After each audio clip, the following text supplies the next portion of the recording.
Comencemos por entender qué está pasando con los desplazamientos forzados en todo el mundo, cómo son esos flujos y cuál es la diferencia según la región del planeta.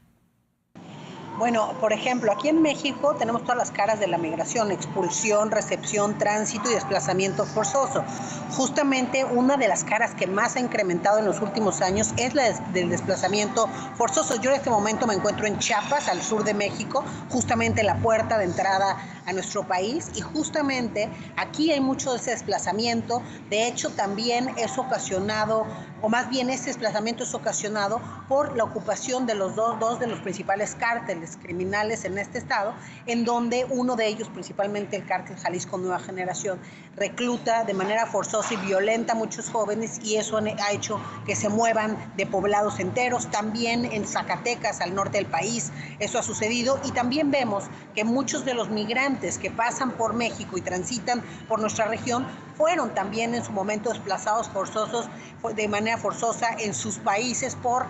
sobre todo, situaciones y dinámicas de violencia. Algo que nosotros hemos visto como uno de los principales cambios es que, a diferencia de hace 30 años, que eran motivos económicos lo que empujaba la migración, hoy es sobre todo la violencia, el riesgo a perder la vida, el reclutamiento forzoso por parte de maras, pandillas y grupos. Entonces eso es lo que hoy estamos viendo en este tema de desplazamiento forzoso e incluso reclutamiento de niñez migrante, por ejemplo, el fenómeno criminal en las fronteras, ya que los niños pueden traficar sustancias y personas, y por su edad no los detienen ni en Estados Unidos ni en México, y eso pues los hace, digamos, candidatos para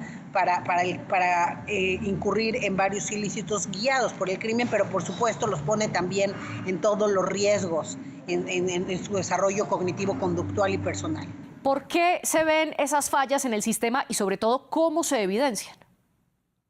Yo creo que el sistema se tiene también que ir actualizando a los contextos que están sucediendo en la actualidad. Por ejemplo, ya hablaba también la otra panelista de nuevas causas y la multiplicidad también de las mismas. El cambio climático cada vez más va a ser una causa también migratoria que no está contemplada todavía en estas herramientas ni internacionales ni en las legislaciones a nivel nacional relacionadas con el refugio. Por ejemplo, aquí en México y en Estados Unidos, algo que sucede es muchos de los jóvenes o niños que vienen viajando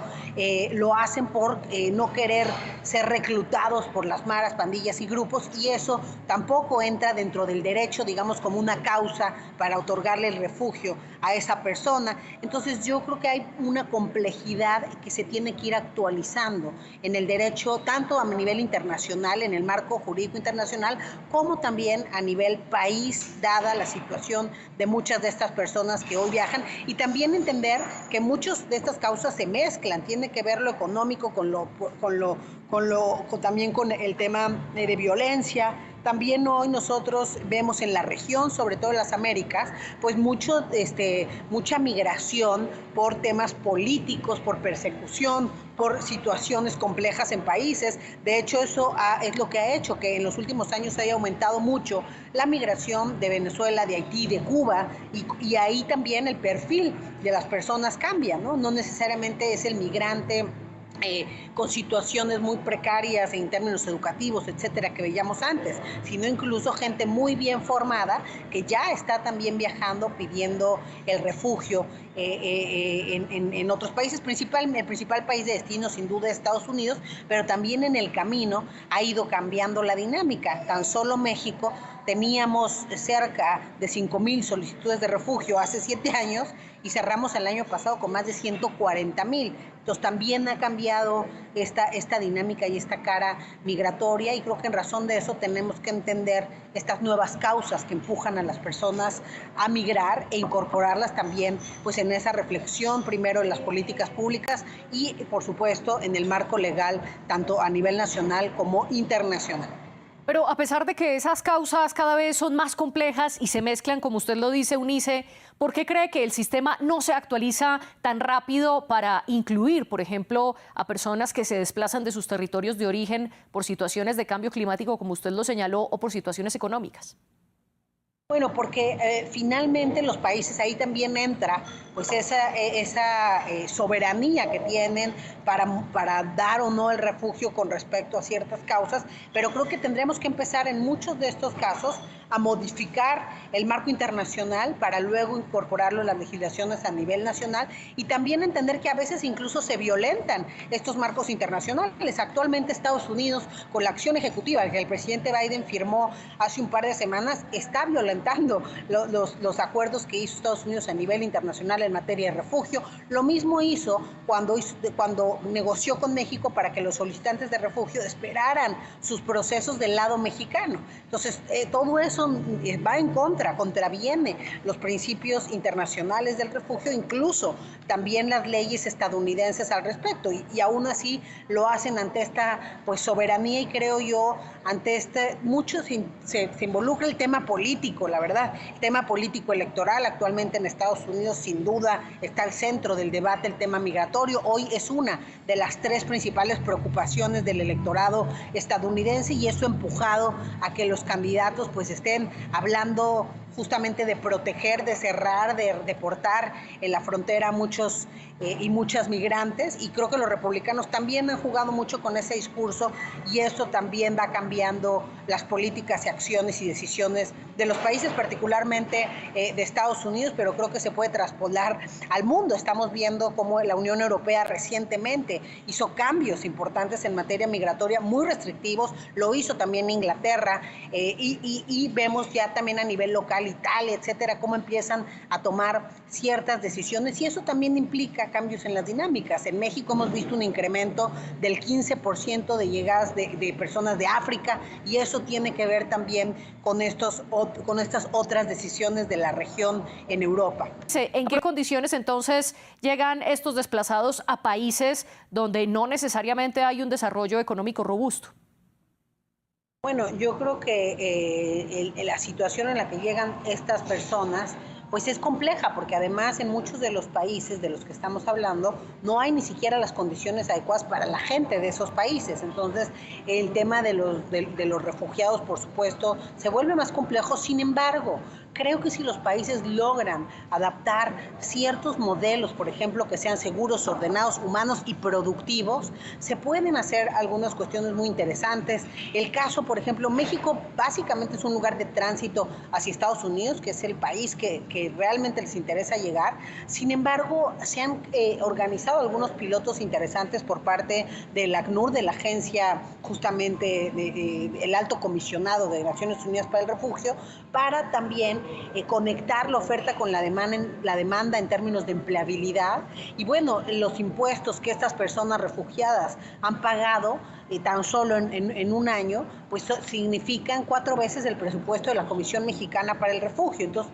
también se pueden generar estos modelos piloto, estas plataformas distintas, e incluso algo que nosotros hemos estado discutiendo mucho aquí en México es cómo también generar políticas de tránsito y recepción más realistas, más adecuadas a lo que estamos viendo. Probablemente hay personas que se van a quedar un año, pero ese año, ¿cómo podemos poner sobre la mesa las herramientas en términos de la inclusión laboral, social, de vivienda, de educación, etcétera, para que pues se dé de una manera ordenada? Porque pues de lo contrario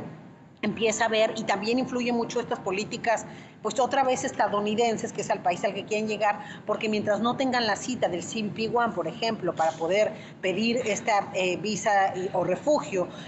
o mientras Estados Unidos siga teniendo una política migratoria de presión hacia México, bueno, pues lo único que ocasiona es que haya campamentos desordenados de personas que pues finalmente no están en el esquema del Estado mexicano, y pues pueden tener cuestiones también de vulnerabilidad. Lo mismo en otras regiones del mundo, en donde pues no haya, digamos, las condiciones de desarrollo adecuadas para absorber a estos migrantes. Pero seguimos hablando, aunque sí han aumentado los flujos, y aunque pues tan solo en estos últimos años ha habido cerca de 4 millones de detenciones en Estados Unidos, 5 millones en México, pues estamos hablando todavía de una población que pudiera ser incorporada si existieran esas plataformas y modelos aún en países que están,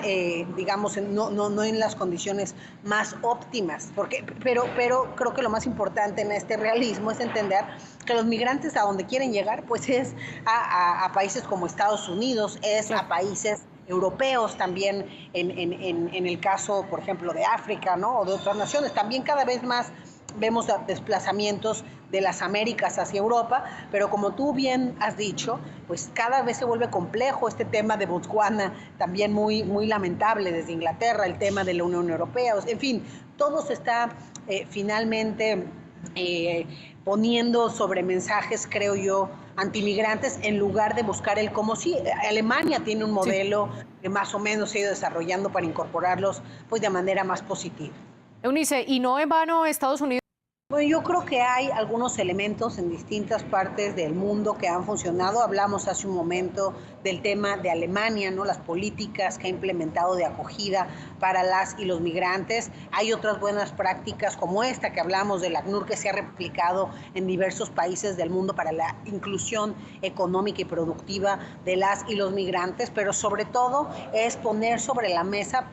cuestiones realistas. Si sabemos que van a quedarse un año los migrantes, pues que ese año tengan los derechos y el acceso que se requiere y puedan también producir para el país de manera legal y adecuada y no hay un abuso de estas poblaciones migrantes. Lo mismo si la gente, al final hay una gran demanda en muchas de las regiones del mundo de mano de obra para distintas industrias. Tan solo en nuestra región, de cara al nearshoring, pues va a haber una apertura de vacantes muy importantes. En México tan solo hay más de 1.200.000 vacantes en las industrias ya existentes. Entonces, muchas veces se trata también estas buenas prácticas de conectar mejor los sectores, de poder ahora sí que contribuir también en mover algunos otros sectores. Doy un ejemplo, los bancos en México pues no abren cuentas más que 2 bancos de México a migrantes. Entonces, ¿cómo convencer al resto de los bancos que puedan abrir esas cuentas? Porque eso facilita su inclusión financiera, su inclusión también a nivel laboral. Entonces, yo creo que hay buenas prácticas en distintos lados que se han llevado a cabo y que si hay algunas políticas más de avanzada como estas alemanas que consideran un sistema de refugio, un sistema de apoyo y de empleabilidad para los migrantes que están ahí, con acceso a educación, a salud, a diferentes, ahora sí que los derechos básicos también para las personas. Y ahí sí ya creo que de todas formas por cada país se pueden poner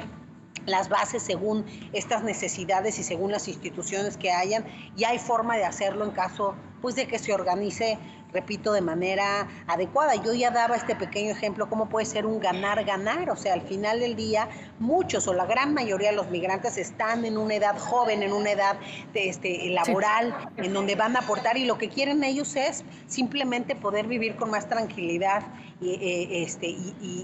creo que si se les da la oportunidad se puede lograr.